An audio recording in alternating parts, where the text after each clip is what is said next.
Cale moved silently through the forest, his bare feet brushing over soft moss and tangled roots. The morning fog clung to the trees, giving everything a ghostly glow. He had learned to survive on this planet alone, scavenging for food and avoiding dangerous wildlife. His parents were gone, taken by a mining accident that had left him an orphan at the age of 8. Since then, the forest had become both his home and his teacher. He knew which plants were safe to eat, how to find fresh water, and how to move quietly so predators would not notice him. Still, life was not easy. The humans who lived in scattered colonies nearby often ignored him, seeing him as a child too young to survive on his own. That morning, Cale had woken early, driven by hunger and the need to collect supplies before the sun rose high. He had spotted a river on the edge of the forest, a place where fish swam freely and berries grew along the banks. As he approached, he noticed something unusual. A figure struggled on the opposite side, moving awkwardly through the thick brush toward the riverbank.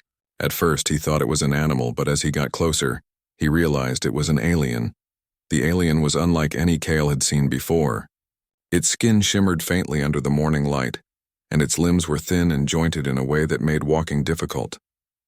The creature leaned heavily on a twisted cane and struggled with each step, clearly disabled in some way.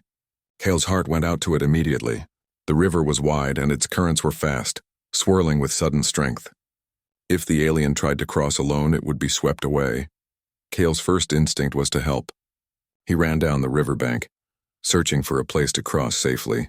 He had learned long ago how to read the water, how to find stones and fallen trees that could support his weight. Carefully, he waded into the shallow parts, testing the depth and stability. His mind raced as he thought of a plan. He could tie his scarf to a branch on the shore and throw it across for the alien to grab, or he could wade in and guide the alien himself.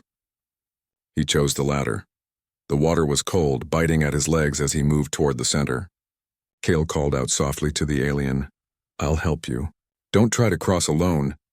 The alien froze, then looked up with wide, cautious eyes. Its mouth opened slightly and a soft musical sound escaped, a language Cale could not understand. But the tone was urgent, almost pleading. Cale nodded and gestured, signaling that he would go first and then assist. Using a fallen tree trunk as a bridge, Cale carefully made his way closer. The current tugged at him, trying to push him sideways, but he balanced himself with long, careful steps. When he reached the alien, he extended a hand. "Grab my arm," he said. The alien hesitated for a moment, then grasped him. Its skin was cool and smooth, and it leaned heavily on Kyle for support. The boy's heart pounded as he guided it across the river, step by step, feeling the strength of the current against his legs. Halfway across, a sudden wave swept over them. Cale stumbled but held onto the alien, keeping it from falling. "Almost there," he whispered, pushing against the water with all his strength. Finally, they reached the other side. The alien sagged in relief and Cale helped it to the bank. Both were wet, cold, and exhausted, but safe. The alien gave a sound of gratitude, bowing slightly, and Cale felt a warmth spread through his chest. He had saved a life today, and it felt good. "You're welcome," Cale said softly. "You should be more careful." The alien nodded again and made a series of musical sounds that Cale did not understand, but he could tell from the expression on its face that it was trying to communicate thanks. Cale realized then that this was no ordinary creature. It had intelligence, wisdom, and perhaps even knowledge beyond his own. Cale glanced around nervously. The forest seemed unusually quiet. Then he noticed movement in the trees, small shadowy figures watching him from a distance. He recognized them immediately, the alien tribe. He had heard stories about the Larithians, a reclusive group who lived in the forest and distrusted humans. They rarely approached outsiders, and when they did, it was usually with suspicion or hostility. Cale's heart began to race. He hoped that saving the elder would be seen as a kind act, not a threat. The alien elder, whose name Cale would soon learn was Aerith, motioned for him to follow. Though Cale hesitated, curiosity and the desire to do the right thing pushed him forward. Aerith began to walk slowly toward the trees, supported by Cale's arm. The boy followed closely, careful not to trip over roots or step into hidden puddles. As they entered the heart of the forest, Cale could see glimpses of the Larithian village. It was unlike anything he had imagined. The village was built in harmony with the trees. Large platforms connected by sturdy bridges stretched from one giant trunk to another. Homes were hollowed out of living trees, glowing faintly from within. Strange luminescent plants adorned the walkways, providing soft light. The Lorithians themselves watched from above, their faces curious but guarded. They were tall and slender, with limbs that moved with an elegant grace. Their eyes were large, dark, and intelligent, reflecting the world in ways Cale could not yet understand. Aerith led Cale to a central platform where several Lorithians had gathered. The elder gestured for Cale to stand, and the tribe fell silent. The tension was palpable. Kyle's stomach twisted with nervousness. He had no idea what would happen next. He bowed slightly, trying to show respect, but he could feel the weight of hundreds of eyes on him. After a long moment, a taller figure stepped forward. Cale guessed this was the leader, High Elder Thalir. Thalir's presence was commanding yet calm. His eyes studied Cale carefully, as if searching for his intentions.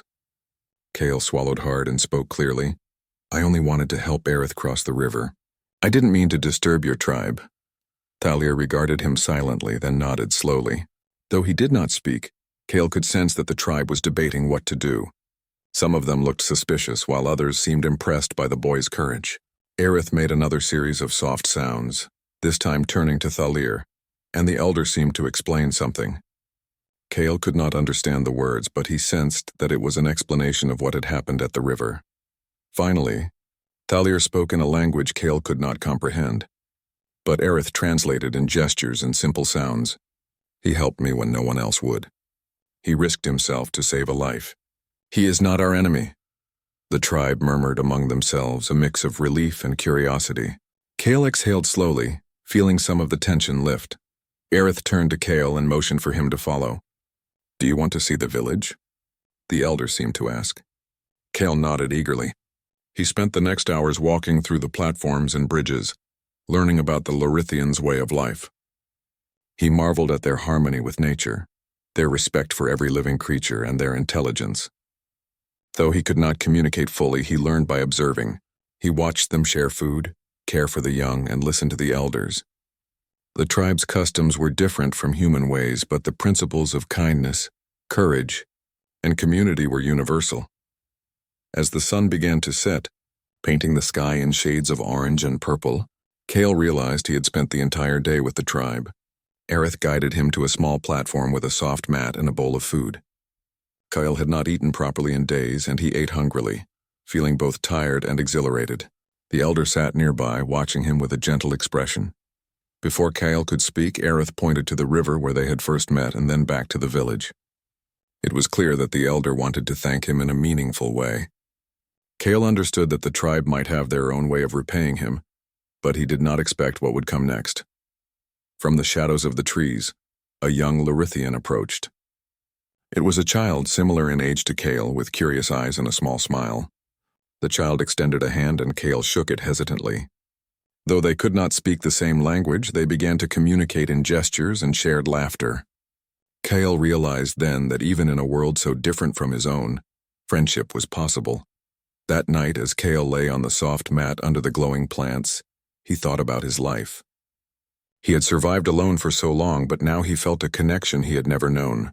The tribe's response, guided by Aerith's trust, had given him hope.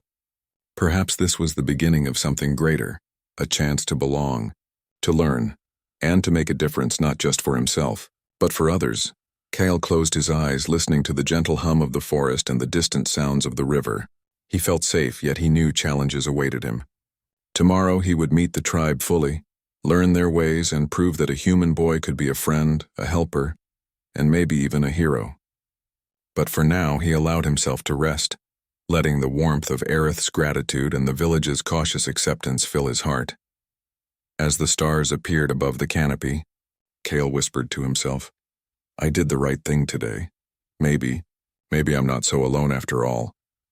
And with that thought, he drifted into a deep, peaceful sleep, unaware that this small act of kindness at the river would soon change his life forever. Cale woke with the first rays of sunlight slipping through the glowing plants of the Lorithian village. The forest around him was alive with sound, the calls of distant birds, the rustling of leaves, and the gentle murmur of the river nearby. He stretched, feeling the stiffness in his limbs from yesterday's long journey and the river crossing, but there was a spark of excitement in him. Today, He would learn more about Aerith's tribe and perhaps understand the ways of these remarkable beings who had welcomed him so cautiously. Aerith was already waiting, sitting gracefully on a wooden platform, legs folded. The elder's eyes lit up as Kyle approached. Though the boy could not understand the elder's language, he sensed the meaning. Today would be important. Kale bowed respectfully and Aerith gestured for him to follow. Together they moved deeper into the village, past platforms covered with glowing vines and intricate carvings that told stories of the Lorithians' long history. Soon, they reached a larger platform where the tribe's elders had gathered. Kale felt a wave of nervousness. These were not just the village leaders. They were the keepers of the Lorithians' wisdom. He had never been in the presence of so many eyes, so much attention, and yet he stood tall, reminding himself that he had saved Aerith. That act, small as it seemed, had brought him here. High Elder Thalir stepped forward. His tall frame and calm demeanor gave him an air of authority that made Kale instinctively straighten his back. Thalir did not speak in words that Kale could understand, but his gestures and the gentle tones of Aerith made it clear. Kale would undergo a series of trials to demonstrate his courage, wisdom, and empathy. These trials were not meant to punish him, but to show the tribe that he could be trusted. Kale felt a mix of excitement and fear. He had faced danger before, but nothing like this. The first trial began immediately. Thalir pointed to a platform far above the village near the top of a giant tree. A young Lorithian, no older than Kale, had become trapped on a narrow branch that had begun to crack. The child's small cries echoed through the village, and Kale knew he had to act quickly. Without hesitation, he ran toward a nearby rope bridge, steadying himself with long, careful steps. The wind swayed the bridge, but Kale's determination outweighed his fear. When he reached the trapped child, Kale extended his hand. "Grab me," he said, his voice calm but firm. The child hesitated, wide eyes staring down at the forest floor far below. Kale offered reassurance, showing that he would not let go. Slowly, carefully, the child grasped his hand. Kale shifted his weight and guided the young Lorithian back across the bridge, step by step until they reached safety. The child hugged him briefly, a gesture of gratitude that Kyle understood perfectly. The second trial was a test of wisdom. Kale was led to a circular platform where a puzzle awaited him. The puzzle was simple in design but complex in meaning. Several glowing symbols were etched into the platform, each representing a lesson from Lorithian history. Kale observed the symbols carefully, recalling what he had learned from watching the tribe. He moved stones into place, arranging the symbols in a pattern that reflected harmony, community, and respect for life. When he finished, the symbols lit up, casting a warm glow across the platform. The elders murmured in approval, and Kale felt a sense of pride. He had not only solved the puzzle, but had also shown that he understood the values of the Lorithians. It was not just about intelligence. It was about understanding and applying wisdom. The final trial tested Kale's empathy. A sick Lorithian, frail and pale, was placed before him. The child's breathing was shallow, and Kale could see the worry in Aerith's eyes. Using the skills he had learned from scavenging and observing, Kale prepared a simple remedy from herbs and clean water. He gently tended to the child, speaking softly and moving carefully so as not to frighten the patient. Hours passed as Kale worked tirelessly. He did not pause for food or rest, focused entirely on helping the young Lorithian. Slowly, color returned to the child's cheeks and its breathing grew stronger. The tribe watched in silence, and Kale realized that this act, small as it seemed to him, was the most important of all. Empathy, kindness, and selflessness, these were what the Lorithians valued most. High Elder Thalir stepped forward once more, his expression calm but warm. Though Kale could not understand the words, the gestures and tone conveyed approval. The tribe had judged him, and he had passed. Aerith guided Kale to the center of the village, where a simple but beautiful ceremony took place. The elders placed a glowing pendant around Kale's neck, a symbol of acceptance and trust. Though the boy was human, the Lorithians now recognized him as one of their own. Kale felt a warmth in his chest unlike anything he had ever experienced. For the first time in his life, he felt that he truly belonged somewhere. The tribe welcomed him with smiles, gestures of friendship, and small gifts that reflected their culture. Kale accepted them humbly, understanding that this was more than mere hospitality.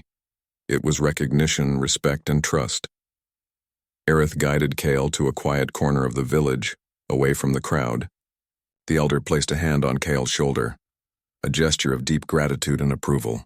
Though words were not spoken, Kyle understood the meaning clearly. His actions had changed not only Aerith's life but the way the tribe saw humans. One small act of kindness had bridged a gap that had existed for generations. Over the following days, Kale learned more about the Lorithians.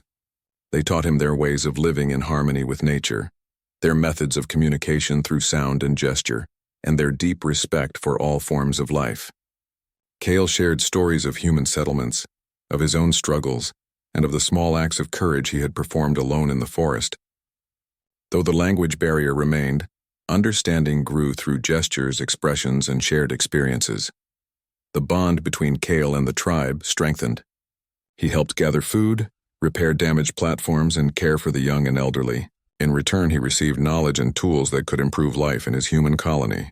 The Lorithians shared secrets of herbal medicine, sustainable construction, and ways to navigate the forest safely. Kale absorbed everything eagerly, feeling that each day brought him closer to a future he had never imagined. One afternoon, Aerith led Kale to the riverbank where they had first met. The water flowed swiftly, reflecting the golden light of the setting sun.